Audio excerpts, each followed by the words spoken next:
and thank you for coming. Today we're here to talk about front gardens on the front line and why front gardens have become an issue and increasingly important to our fight against the impacts of climate change in particularly in urban areas and in cities like London. So we've got a really great lineup for you today.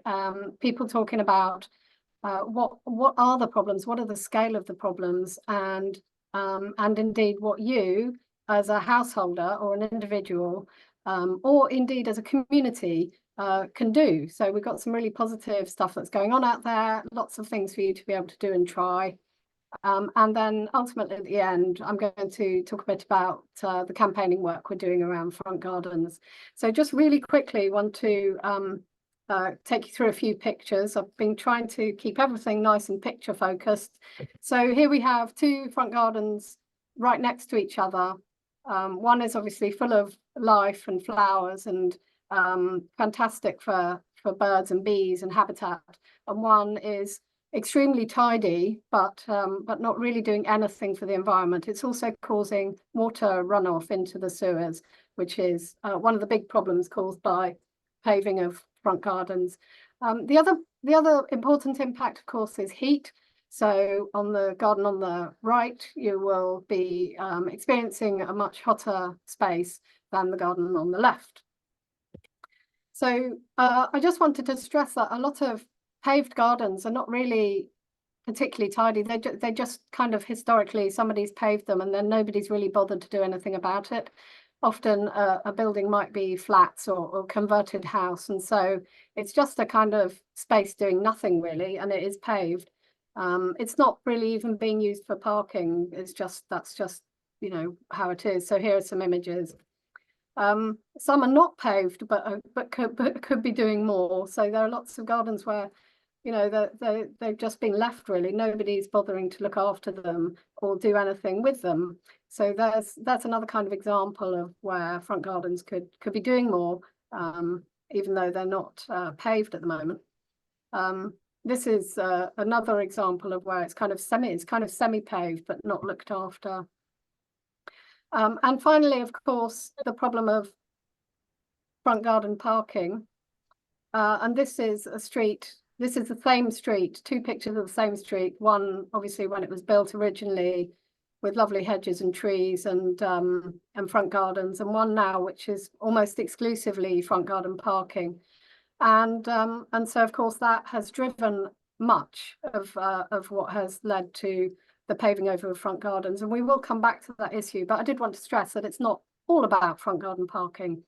So we're going to talk today about what you can do, and that might be if you have a driveway or have front garden parking, you can still do things to make your garden more environmentally friendly, but you can also do things if you are if you don't have a driveway, for instance, depaving, planting, rewilding, introducing planters, and even introducing rainwater planters, which is something our third speaker is going to speak about. There's loads of information out there which you'll hear about. This is the Ealing Front Gardens project. I should say that I've put links into these, and these presentations will be available so that you can find all the information afterwards, and we will send you a link to the page with all of it on. There's another project here, Front Garden Friendly Green the Grid, and hopefully we'll hear a couple of words from them today later as well. And again, the link is there for you. So some links to some tegelwippen or wippen, I'm not sure how to pronounce it. That's a Dutch way of saying depaving. And that's a picture of my parklet, which is actually some flower beds in the street, which is slightly irrelevant, but I always like to wedge it in there. So driving. Oh, sorry. So yeah, so that's me. We're now going to move to our first speaker, and we're absolutely delighted to welcome Wendy Allen, who's going to talk through her well, I've tried to stop sharing, sorry. Awesome. Okay, stop share.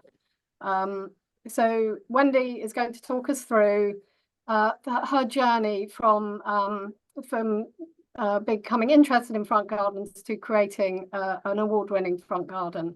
So I'm going to hand over to Wendy now. And while Wendy, you set up your slides, I'm going to ask anybody who's not speaking to put themselves onto mute and to turn off their video if possible too, just to help with the bandwidth. Thank you. And over to Wendy. Hi everybody, hopefully you can see my slides. Let me know if not. Can't hear anybody, but do let me know if not. Yes, we can see. You just need to Wonderful. press I'm going to put it on full screen. There we go. Perfect. Marvellous. Thanks, Alice, for let's say inviting me to come along, but being very forceful that I should absolutely come along today. It's really nice to be included. So I'm looking forward to reflecting a bit on the front garden I did 15 years ago, believe it or not, at Hampton Court Flower Show, which I hope will inspire all of you here today. It's full of ideas.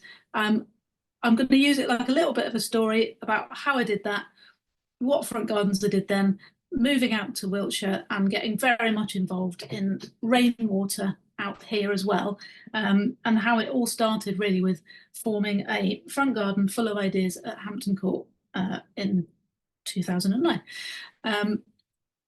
That's just a few images, one of the garden, one of the articles I've done, Garden Design Journal. I do talks for the SGD. I do talks as well for the UCL, the Bartlett School of Architecture. I basically try and do talks for groups where possible. I also love, you know, I loved rather, past tense. I used to do lots of practical workshops with community volunteers for my local Rivers Trust. And then on a personal note, MS came along 14 years ago, so just after the Hampton Court Garden. So my multiple sclerosis really affected what I could physically do very recently. So up until recently, I was building, doing all of this stuff, inspiring other people to build. Now what I love doing is engaging with all of you on screen and doing as much online training as I possibly can to benefit other people who now would like to do these ideas for real and do all the work while I get to inspire from a distance, because that's what I can do. And that's what I love to engage with. So this is really that quick story. I've got 10 minutes. There's no way I only talk for 10 minutes, but I'm going to do my best. So the Hampton Court Garden was called the Rain Chain. It was in 2009 and it won gold, thank goodness, and a Best Sustainable Garden Award. So it really was the start of sustainable gardens in terms of RHS shows as well. Do not write off RHS shows as impossibilities. What they contain is loads of amazing inspirational ideas, and especially recently, very much a focus on sustainability. But I was there first, trying to do that 15 years ago with lots of reclaimed, recycled materials. This garden was absolutely to demonstrate really a front garden, a small front garden that in terms of the brief would be situated in an area that frequently flooded, but wanted to manage rainwater as best as possible to benefit the wider environment. And you'll see there's a load of elements all stuffed into this front garden that if we could transform every front garden and wave a magic wand and make one of these, it would solve an awful lot of flooding and drainage and now combined sewer overflow problems in our cities. So it starts with a green roof, SUDS, sustainable drainage systems, really start the minute the water hits the surface, which is usually the roof or house roof. We can slow it down, store it at that level, and this green roof drained to a water butt in the middle there in the front garden. That was a recycled tank. That then overflowed down the rain chain in the middle there to a very small rain garden. Believe it or not, rain gardens from small roofs don't need to be massive. They can cope with most rainfall. Up to a 1 in sort of 10-year rain event is the most common rainfall event. And these features can cope with those things. So I haven't got time to give lots of detail in my 10 minutes. I would love to give lots more detail, but do come on training courses and I will talk at you as long as you like. So there were sandbags in the front to represent it was a flood area. There were rain planters off to one side.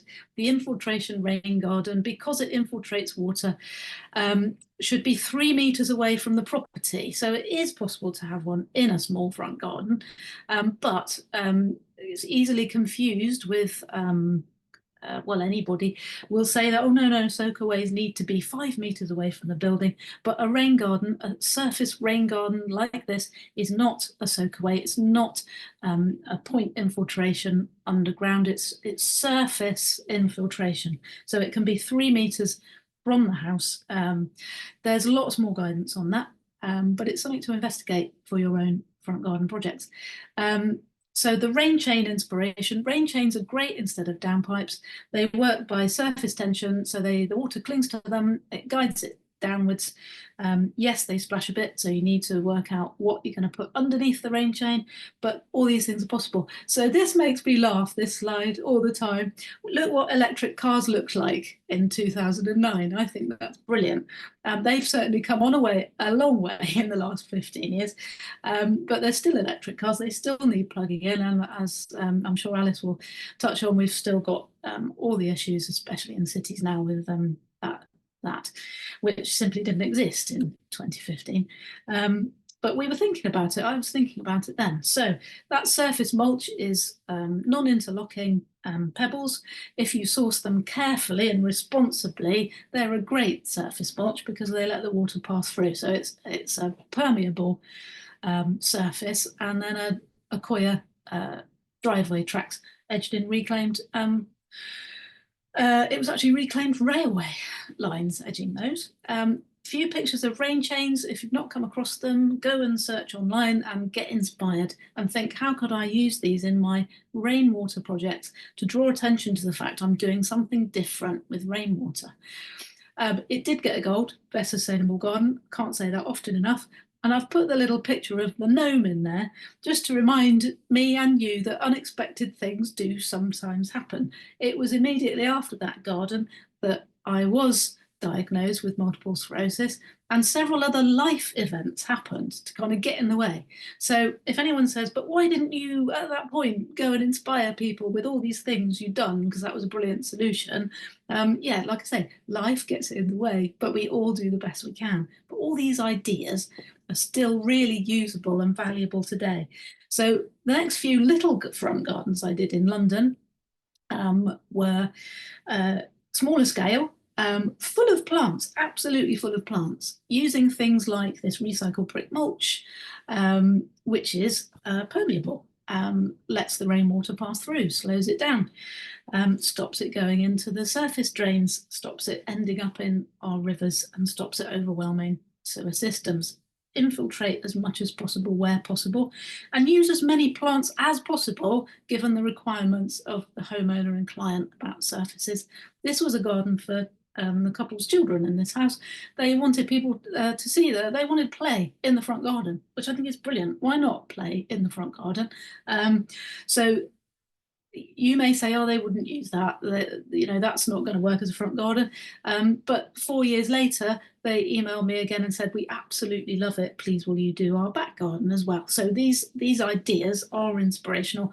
Front or back garden, and so are the principles that steer them, which is managing rainwater. Make rainwater your priority in your front garden and indeed your back garden.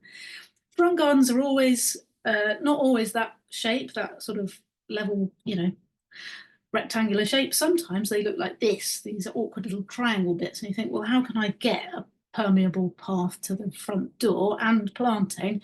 So I came up with this sort of spiral scheme and introduced as many plants as I could in that tiny space. I've included this one because it is cobbles. You can source those responsibly too, but the jointing is the main thing here. You can use a permeable sub-base, which was type 3 with the 6mm gravel on top. On top of that was the sets that we compacted down, edged And then this fill, I'm sure some of you will come across, was Rompox. Now, 15 years ago, this was not common at all. Now it's used much more widely. It's a permeable jointing compound that you can sweep in. However, this has its own environmental things. It also has its own users of it that will say, but yes, but plants grow through it and it doesn't last very long. And whatever you want to say about that, do put it in the chat, because people will benefit from your experience of using permeable solutions like this. I've got to put that picture in of my friend Simon Foxley, who built this garden with me, and he was really cross that I'd made him use this new sub-base as it was then, and these new materials. But you know, I'm not, you know, landscape contractors may not have heard of these things even now. So there's always, I think, a moral obligation to, you know, get on board with people that are actually doing the work. And you know, he now loves that there's a solution to concrete and impermeable surfaces, and indeed mortar. So all of these things we can all talk about and inspire each other with. And I think combined sewer overflows and sewage have done wonderful things to inspire everybody to want to do something. And that's the difference, isn't it? You've got to make people want to do these things, not tell them what to do, but make them want to do it by these brilliant solutions that I know all the garden designers, landscape architects out there can create. So again, there's a few notes on this slide, which will be in the notes Annabelle's put on, I believe. Just to say, 2 driveway strips, it's a minimum for a car to go and park, and they are permeable, but there's a planted strip in the middle. So this was the last London project that I did, but there are brilliant garden designers still in London who would love front garden projects and to work on those with you. And I will mention Caro Garden Design here, who worked with Christine, who I think is on this call, with the Ealing Front Gardens project and the RHS and the example car parking solutions that they did too. Then I moved to Wiltshire, and I carried on doing rain gardens, but I very much used this guide, which is free to download, and I really recommend starting with that. Yes, I'll say no more, it's in the links. But impermeable rain gardens are not the same as the roadside rain gardens that you see. Roadside rain gardens used to be sort of referred to as bioretention systems, because that's what they're officially called in the SUDS guide. They are now called rain gardens or urban rain gardens. The things I built, I wouldn't say are urban rain gardens. They're very much infiltration rain gardens.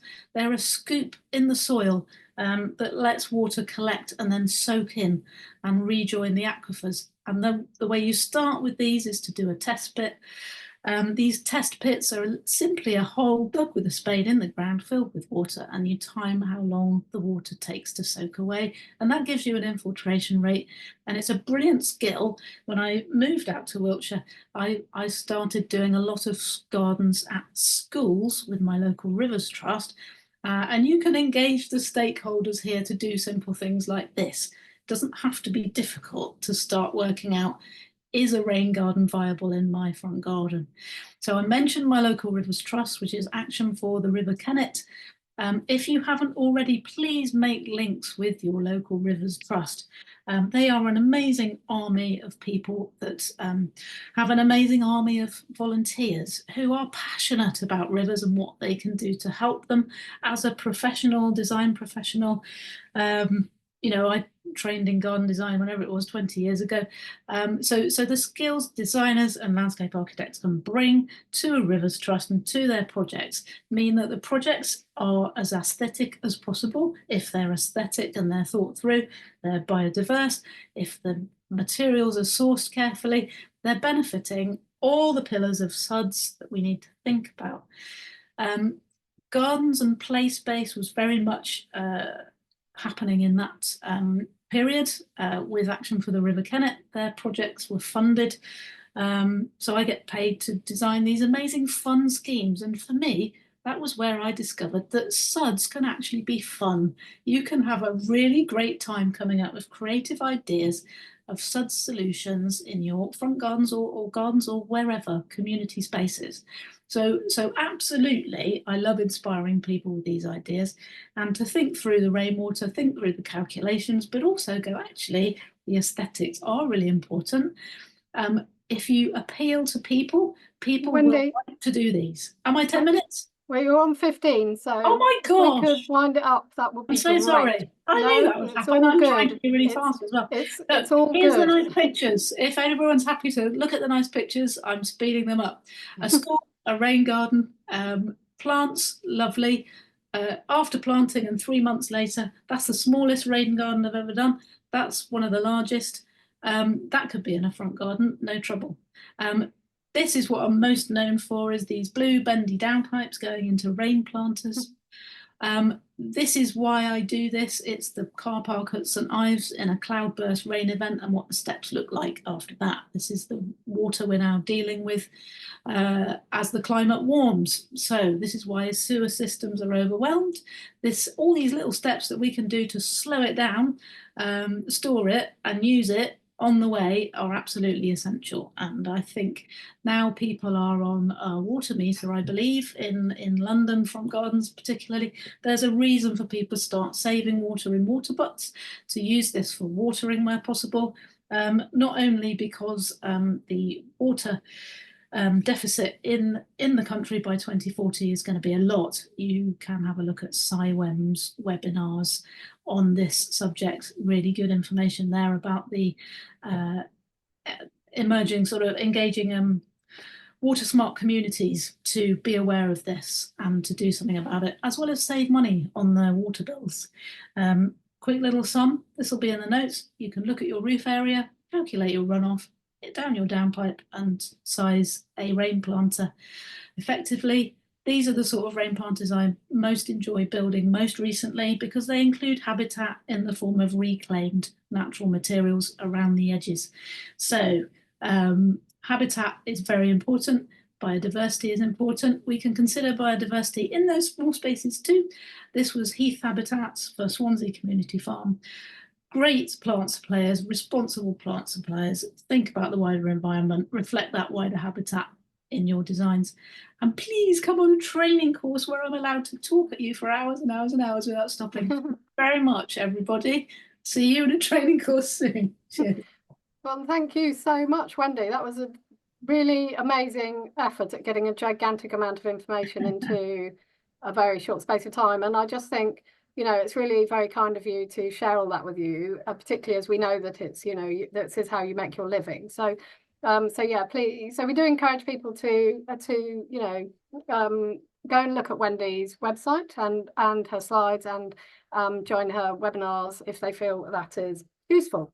So I just wanted to say that, there were some solutions in there which were really, potentially the kind of high end of solutions, but there were some in there which were really things that could happen in anybody's garden, I think. And but I don't think anybody should be discouraged to just put some plant pots out, frankly, and maybe a water butt, because even that would be, better than nothing. But anyway, so to move quickly on, I'm going to move now to Paul De Silva, who is formerly chair of the National Park City Foundation, but is also part of the QAG, which is the Quaggy River Action Group, and has supported the Ealing Front Gardens project for some time. And we've been working with the Ealing Front Gardens project, and Christine, who is here today, I believe, but is not well, so it wasn't able to speak. So Paul is going to cover some of what she might have said, and also just try to fill us in on the scale of this problem. So Paul, if you could share your slides now and crack on, because we're already nearly at 1 o'clock.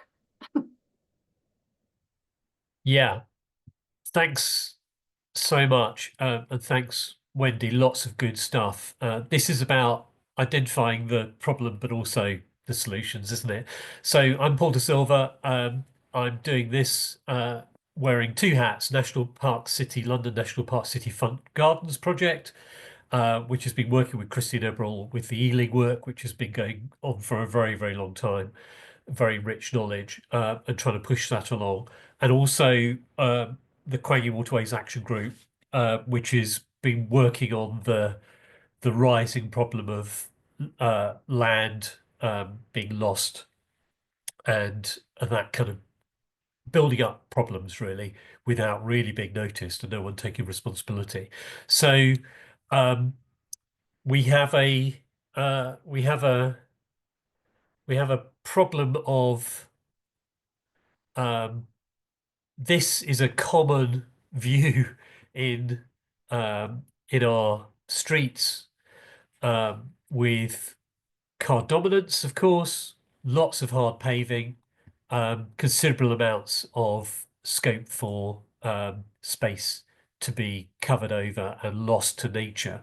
So I'm going to talk about essentially the work that's being done by a number of organisations to try to give this a bit more of an oomph up the chain of command, if you like, into local government beyond, into central government, in international bodies. And so London National Park City Front Gardens project is hosting quite a lot of the content.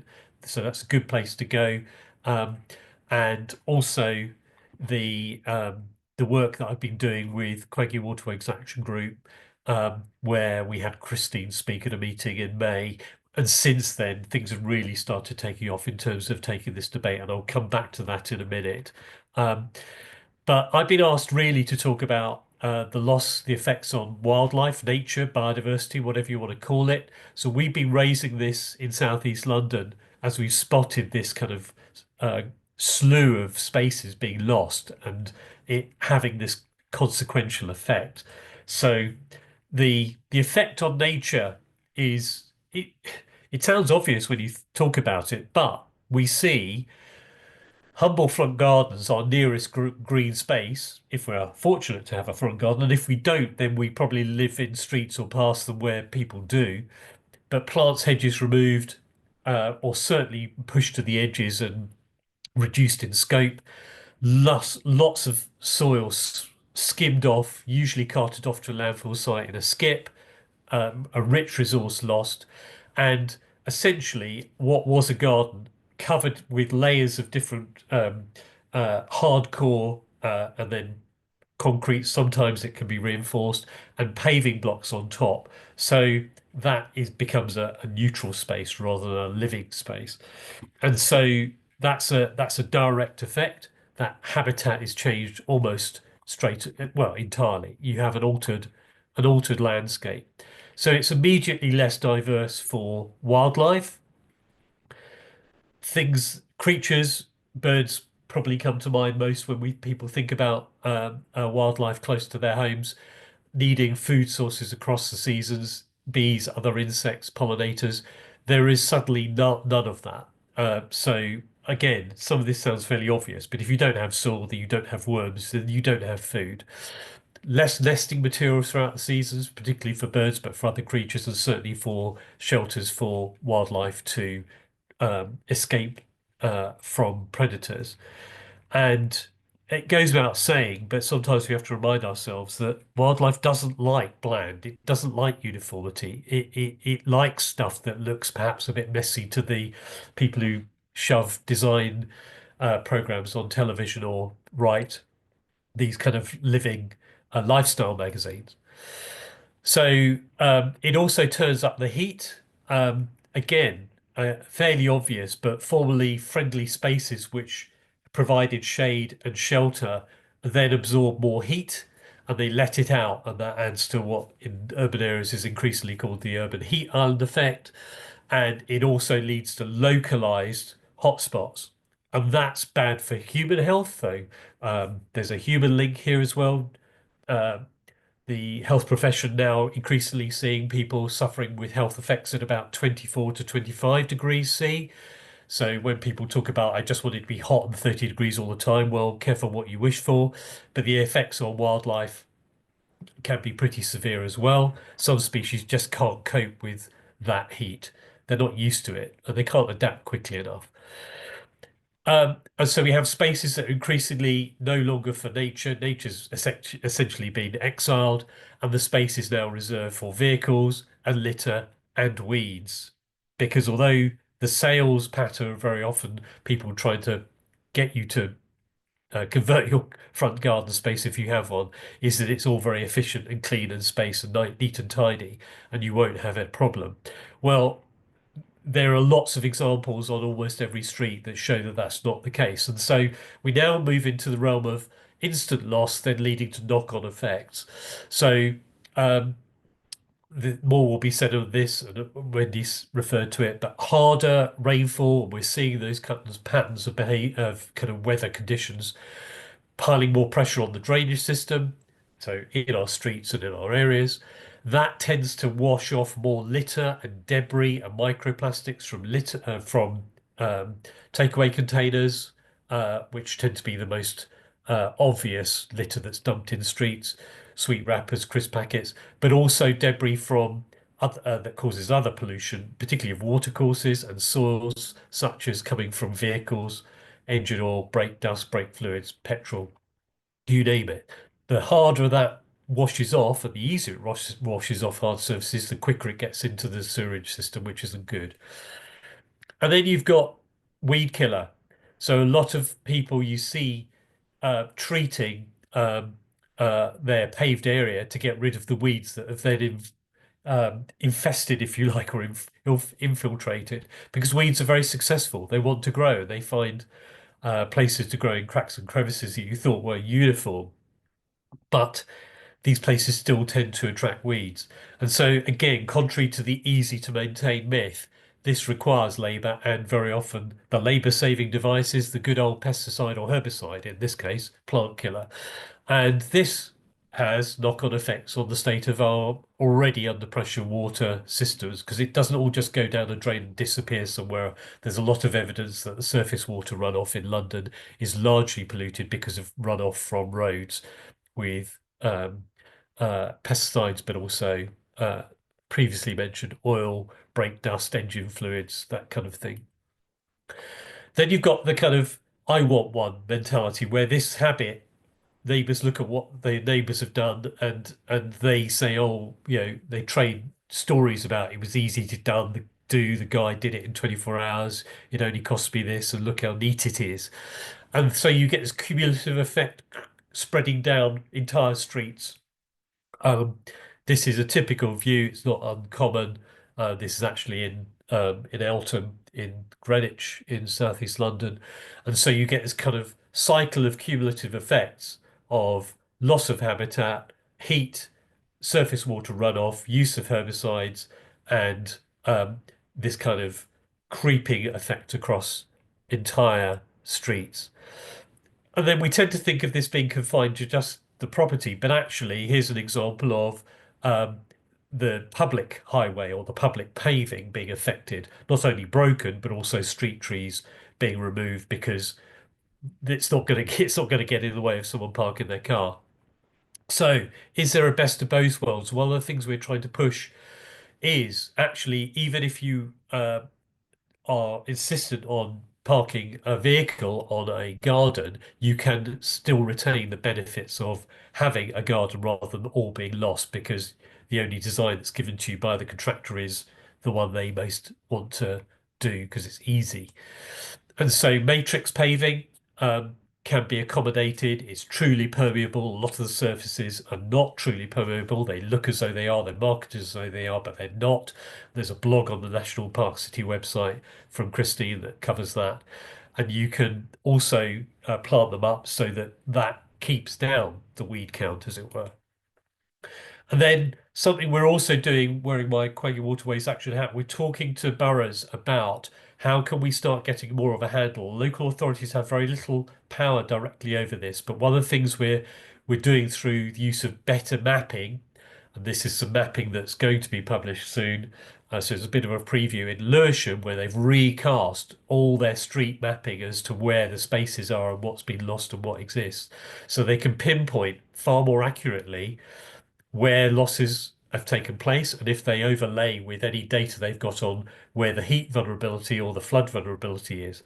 And so Here's a map that just shows the whole of the borough of Lewisham and where the highest levels of vegetation, but also highest levels of front garden loss are. And 40% of front gardens in the Catford South ward, which happens to be my ward, have been lost to hard surfacing. So we can start getting savvy with better data to then go in with solutions. And so we're at a point where we're just trying to work out what if we could make restoring front gardens as easy as covering one over, because that seems to be the way. What if we could do that? And can we offer, almost turn it into a retail offer to residents, associations, and community groups to start benefiting from being able to help pay for, I'll just go back, help pay for reconversions using the figures that Thames Water use and turning that into a positive. So basically saying the cost to Thames Water, if we turned that into a positive and then turned it into a community-wide scheme that was backed by Mayor of London, local authorities, even Thames Water, you're taking costs out of the system and you're paying for people to reconvert their gardens and then maybe supporting that with community advice or going confidence in growing skills and things like that.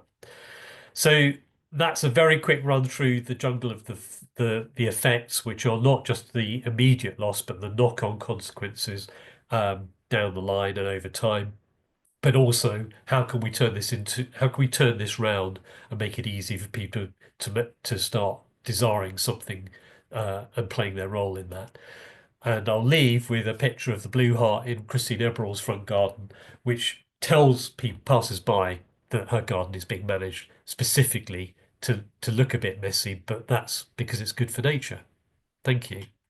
Amazing. Thank you so much, Paul. And while Ari is putting his presentation up, I'll just say that there have been some really loads and loads of great comments in the chat. So we will save the chat and we can send that out as well. We will be putting the recording up, so we will circulate that so you can pass that on to anybody as well. And of course, as I said at the beginning, for anyone who wasn't here, we will send a web page link with all of the presentations, the recording, and everything else you could possibly want. So yeah, thanks, Paul, so much for kind of setting out the problems there. I noticed you didn't mention the flooding, which is I think what Ari is going to come on to in more detail about about how, yeah, this is one of the most important ways that we can impact on the increased flood risk in London. So with that, Ari, we'll move over to you. Thank you. Fantastic, thank you. Paul, my presentation leads on just wonderfully from that last point you made about how can we get communities, how can we get these tools in the hands of communities, working with water companies particularly. So that is what we do at our Rainwater, that our mission is to convince water companies that what they should be doing is investing in community strategies so they can stop this sort of source of flooding at source. So yes, I'm Ari, I'm a hydrologist at our Rainwater. Thank you so much to Wendy as well for talking about how gardens can manage the water that falls on them. I would like to take that one step further and show you how your garden can manage the water that falls on your roof as well, and the impact that can have and how you can do that very, very easily.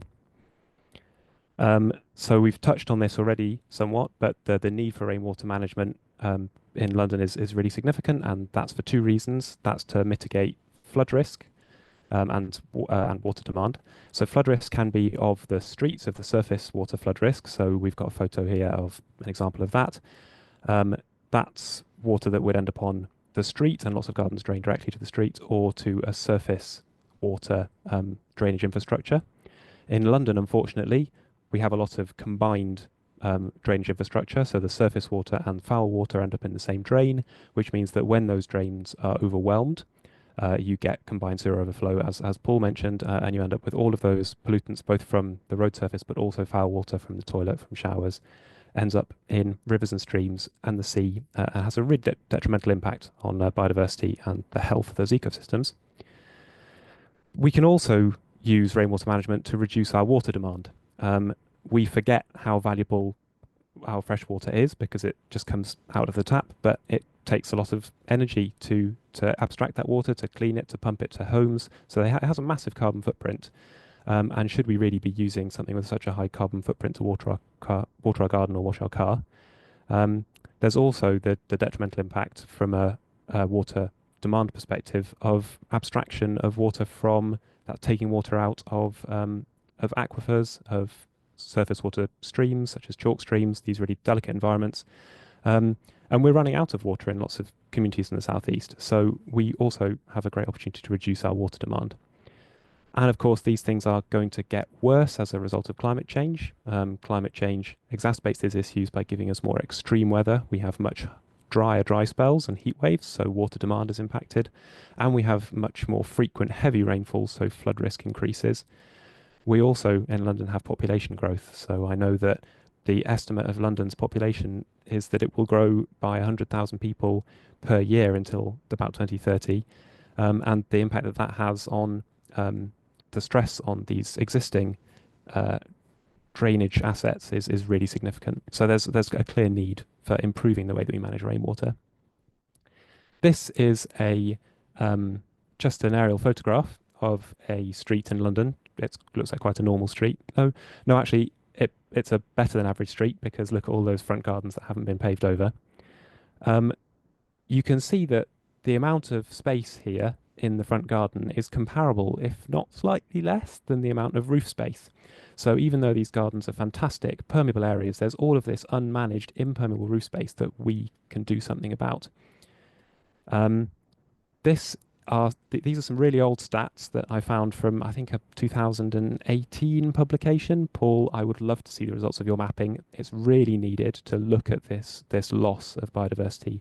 But these are some old stats comparing the land area of non-vegetated gardens, so gardens that have been turned into paving essentially, and non-vegetated roof areas, so non-green roofs, of which there are a tiny number in London.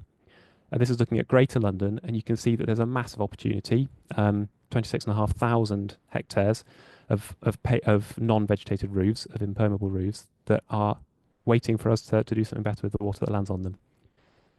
And why are roofs a problem? Well, they take all of that water and they put it into the drainage network through your downpipes as fast as they possibly can, and they don't let us a drop go, because they're designed to protect our homes and not let that water in. So they want to get them off the roof as fast as possible.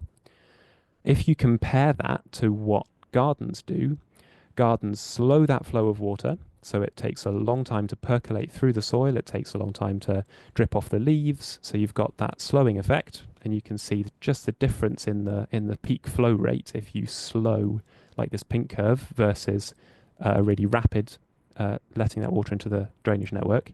But they also capture a lot of it. They store a lot in roots. You get lots of evapotranspiration. You're giving opportunities for that water to soak in. So you lose a lot of that water as well. There's no interception on roofs. So how can we make our water that's landing on our roofs look a bit more like the water that's landing on our gardens? How can we have that attenuation effect? Well, the really simple solution that's a bit ugly, but I will start with the really simple, accessible solutions, are water butts. They're cheap, they're really easy to install, you can do them yourselves, and they're really useful for the garden. And you can choose the volume that you want, so you can just chain them together if you want more volume. They can have lots of added benefits, so there's no need to have a boring plastic one. You can have some planting space in the top there, which can have benefits to filter the water before it ends up in your water butt, but also just makes them more attractive, improves biodiversity slightly. Water butts, traditionally, they fill up with water, you use them for your garden, and then when they're full, they will just overflow into the drains. So you're not getting any attenuation when they're full. You'd have to manually empty them before every storm, and that's not practical. So here's a top tip from me. If you drill a hole halfway up your water butt and put some 3mm tubing and put that tubing just into the drain, you've created a slow drain water butt. So that water butt will slowly drain. It'll take about 6 hours for a 200-litre water butt based on 3mm tubing.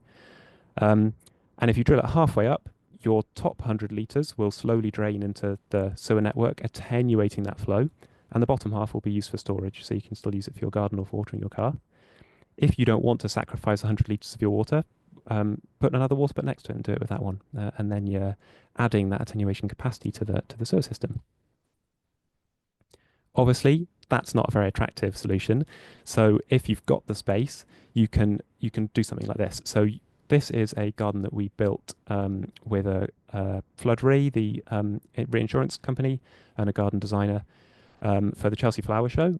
And it's got this lovely pergola, and the water runs off that pergola down a rain chain, much like Wendy has demonstrated. This is like Wendy's perfect area. So if you want to do something like this, you absolutely want to work with a garden designer like Wendy. But you can be storing that water in swales, so that you're reducing the rate that it ends up in the sewer network. And we also have water butts in this garden, and some of these days are smart controlled. So they know when a rainstorm is coming, and they can automatically empty in advance of that rainstorm to make the most capacity for that flow. So there's a lot of fun stuff that you can be doing in your garden like this as well. These obviously have really significant biodiversity impacts as well that Paul was talking about. Just adding a water butt to your garden isn't very exciting from a biodiversity perspective. This really is. So who can help you do this? You shouldn't have to do this on your own. Community shouldn't have to do this on their own. Paul talked about how water companies are incentivized to do this because it reduces their outflow of, well, the fines they get for sewer overflows, but also it reduces their treatment costs and things. Thames Water, unfortunately, isn't doing any schemes at the moment, but some water companies are. Severn Trent, for example, will give you a free water butt. They might even install it in your house for free. Or lots of water companies will offer discounts for water butt for providers, for water butts resellers. Local authorities, some local authorities are doing this as well. They will fund community schemes.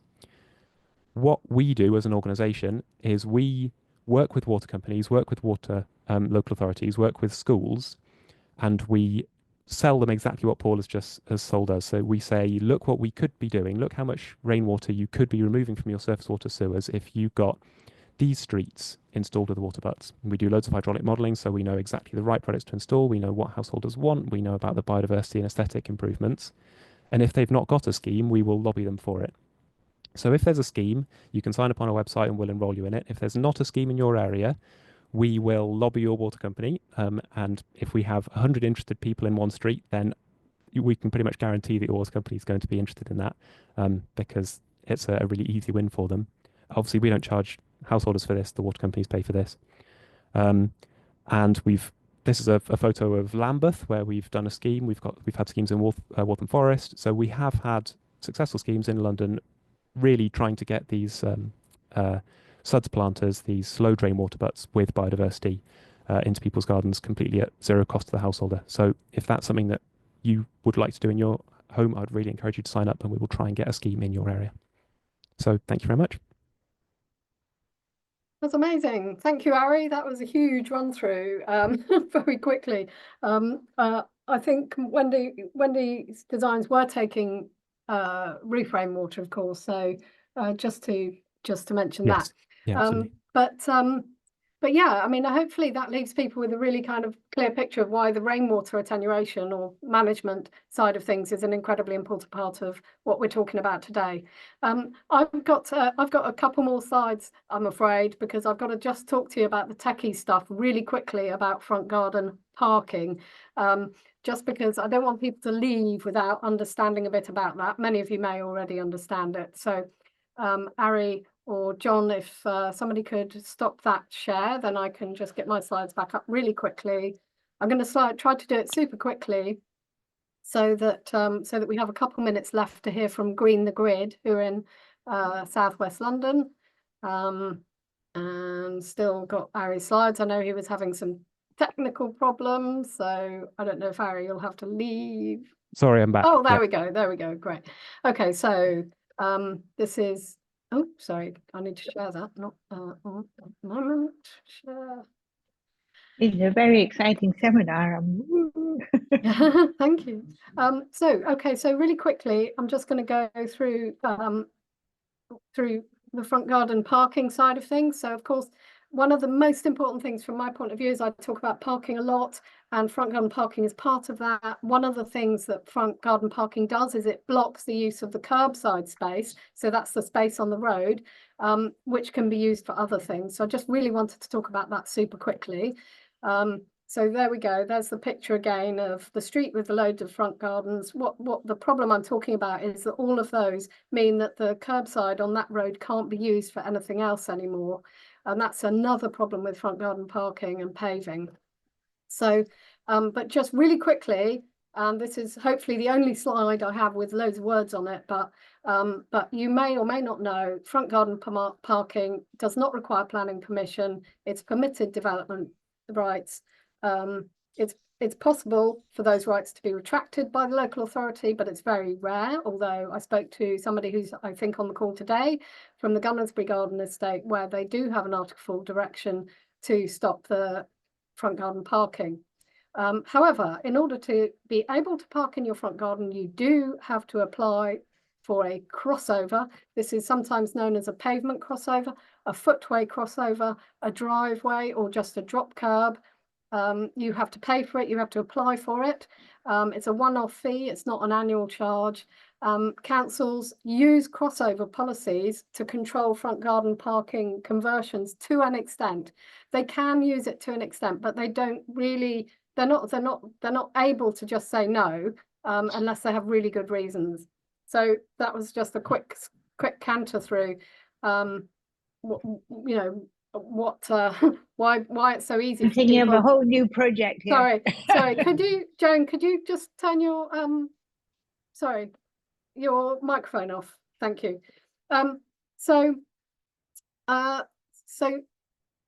Yeah, councils use crossover policy to control front garden conversions. There is a massive unintended financial incentive for people to convert front gardens now, which is coming on because it's much cheaper to charge your electric vehicle from your home. But there was always a financial incentive, particularly where you for example, might have faced controlled parking coming in or something like that. So we're looking for ways to equalise that and to potentially say that financial incentive should be removed. I should also say there are an awful lot of illegal crossovers out there. I think one borough council in London estimated there are about 1,000 illegal ones, and so you can report them and get them taken out, and the council can put a bollard in front of them. How do you know they're illegal? Well, usually they don't have a drop curb. So I just wanted to talk today. This is another slide which you can read later. It talks about the problems with front garden parking, which go beyond just the fact that we no longer have a front garden. And today I wanted to talk to you about the curbside. So this is a curbside strategy from Lambeth, where they estimated that only 6% of the curbside was used sustainably. This is one thing that you can do with the curbside, if you're able to, is to plant trees in it so that they don't go on the pavement. You can put electric vehicle charging points so that they don't go on the pavement, and you can put rain gardens in, which takes road runoff, water runoff from roads, rainwater runoff from roads, which is really important to filter the pollutants that Paul and Ari were talking about from cars. You can put parklets in those spaces, which enable people to enjoy seating, that kind of thing. You can put cycle parking, dockless cycle parking, secure cycle parking in the road. You can even put cycle lanes, and you can put bus lanes. But all of those things are very difficult to do if you have lots of front garden parking, as you can see here with this cycle lane, which I think was in the news recently. So yeah, I just wanted to do a quick canter through that before we hear from. And do we have somebody here from Green the Grid? If so, make yourself known, please. And is it Nina? Hi, hello Nina. So hello. we just got literally a couple of minutes left. I don't know how we've managed to do this, but we do try with our webinars to get a lot into a very short space of time. We will keep the room open until 1:45 if we have time for questions, but otherwise we understand that people may have to leave, that's fine. So Nina, if you have any pictures that you want to share, please do. Otherwise, just let's hear about what you're doing. Yeah, I'll probably just keep it really simple, and thank you for showing that slide right at the beginning with some pictures of what we're doing. So yeah, I mean, I really was excited about a lot of the stuff that's been talked about today, and really resonates with what we think about, what the challenges we think are with working with the council, the problems with planning, how can you find those solutions to enable people to do things differently. But we are called Green the Grid, and our mission is to live in a front garden friendly area. And we are in an area called Southfields in southwest London, in southwest 18. And we started 5 years ago under the umbrella of the Southfields Residents Association. And we were a group of residents that have grown. We started with a few of us, and now we have a group of over 40 of us who essentially, our mission is to plant and not pave. And we focus on front gardens because that was something that originally was the thing that upset us. We could see more and more front gardens being paved over. But we believe that what happens in a front garden is quite often reflecting on what's happening in a back garden. And we now sort of, the project as a whole is really looking more holistically at the street, as well. So we sort of, our mission is really around believing this idea of what we call the front garden 5, which is the reasons why this is important is we want to improve air quality, plant for well-being, encourage wildlife, reduce flood risk, and also community cohesion. So it speaks to a lot of the stuff that people have been talking about. So what we actually do, we are just normal people that get together and say, what can we do as a community? The area that we live in, which is called the Grid because the streets are all like a tidy grid, like they are in many parts of London. We've got 12 streets and 2,500 households. So quite a small area where you can really kind of try and see the impact of what you're doing. But one of the challenges that we have, which both Ari and Paul talked about, is that sort of lack of evidence of not only what's happening nationally, but in London and then at a borough level. And I think the RHS did some stuff like in 2015 about front gardens, but there's actually very little data available. And I think in terms of progressing, working with councils and policy change with planning regulation, it's really hard not to have that data available. So I think that's a real need for all of us.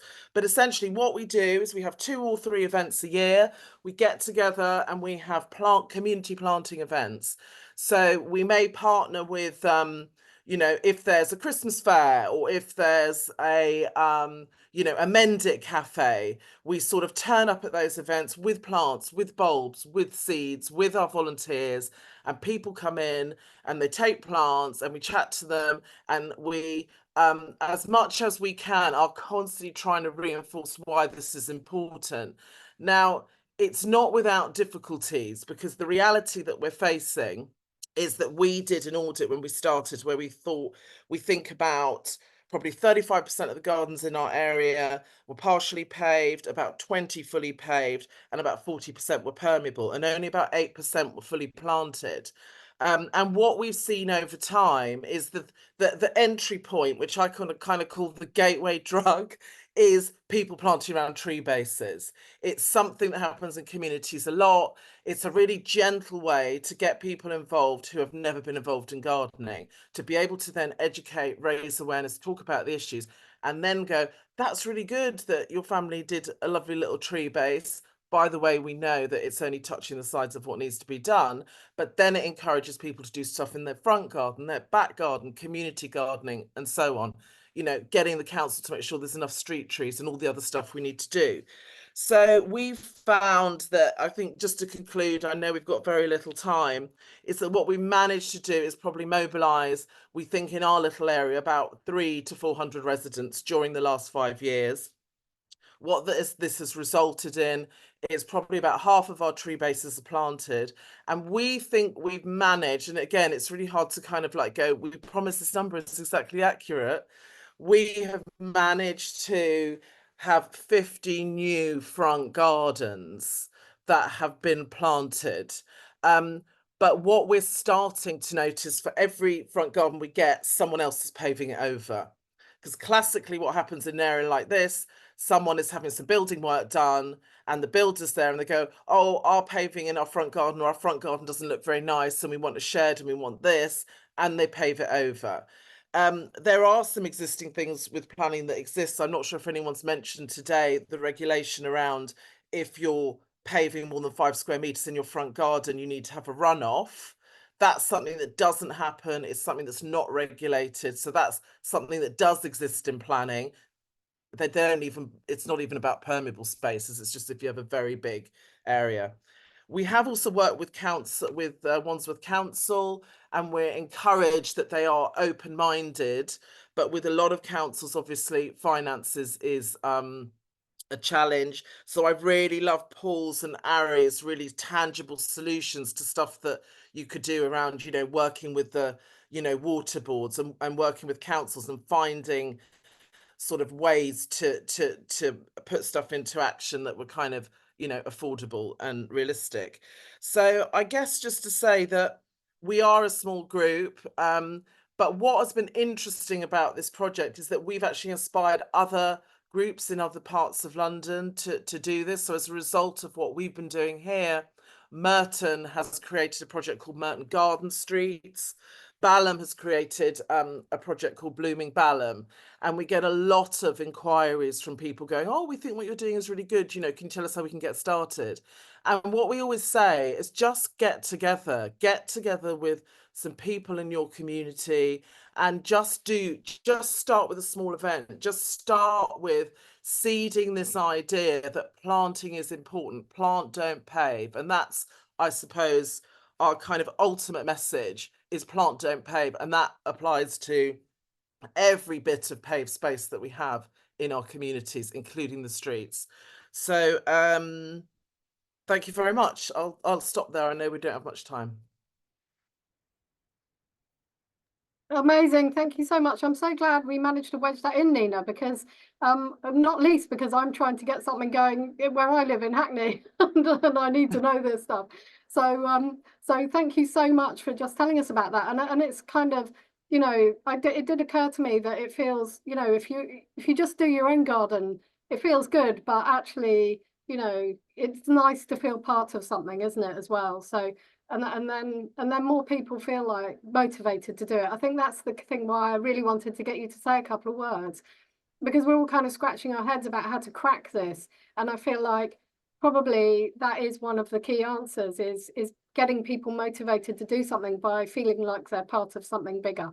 So yeah, so thank you so much, and I've just put that slide up again so people know which project we're talking about, and so you can see the little rain gardens around trees in the street that you were talking about. So I'm just going to stop the share there now and come back to the main meeting. And of course we're now at 1:35.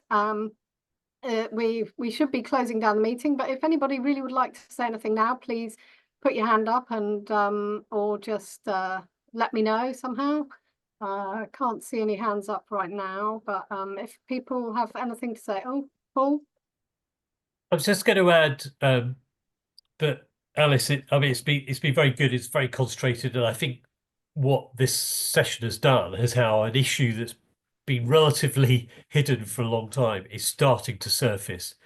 And some of the work, I think, notwithstanding the good practical ideas on the ground and the community interest, actually, it's really useful if people realise that there's a few of us who are trying to get some of the other bodies who have a bigger role. I mean, ultimately, it needs the Ministry of whatever they're called this week, Housing, Communities and Local Government, levelling up as was, to basically change the planning rule, which was introduced in '95. But I think we've managed to get Ofwat to recognise that this is a growing problem. The National Infrastructure Commission now recognises this as a growing problem. Increasingly more local authorities are realising it. In London, Transport for London is recognising it as a growing problem, and it's looking at its strategic road network.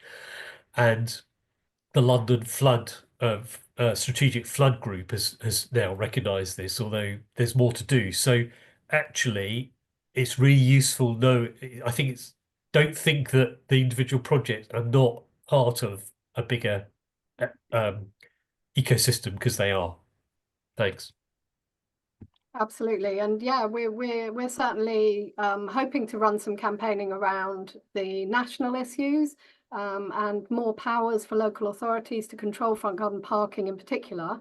But I think I would go back to my opening slides and stress that a lot of paving is not car related and hopefully could be tackled right now. So yeah, let's not wait for the government to to sort that out. Anyone else like to speak before we close? Who's got something they'd like to share? Anyone? No, not forcing anyone. But okay, so I think with that we'll probably wind up as it's nearly 22 anyway. Thank you so much. I was overwhelmed with the amount of people who signed up for this webinar. I think we had, in the end, we had just short of 100 in the room, which is probably one of our best webinars yet. Our lunchtime webinars are once a month on a Thursday at this time. And the next one I wanted to mention, because it is about a kind of a related issue, and it's going to be the London Waterkeeper. There's a man called Theo Thomas, who's going to tell us all about how London's drains and sewers work, and indeed whether the opening of the super sewer is going to solve all of our problems or not. And I think, yeah, I'll certainly say, please do come along to that, because I've been on a big learning journey about water management and sewers, and it's just fascinating, particularly if you're London based. I know we have a lot of people here who are not around London. Yeah, so that's London Waterkeeper. That will be in January. We'll take a break in December. And a huge thanks to our speakers today, Wendy, Paul and Ari, and also to Nina for chipping in, to Christine, who's not been able to speak but hopefully is here, and also to my volunteer Annabelle, our volunteer Annabelle, and my colleagues at CPRE London who've helped to make this happen too. So with that, thank you so much, and goodbye.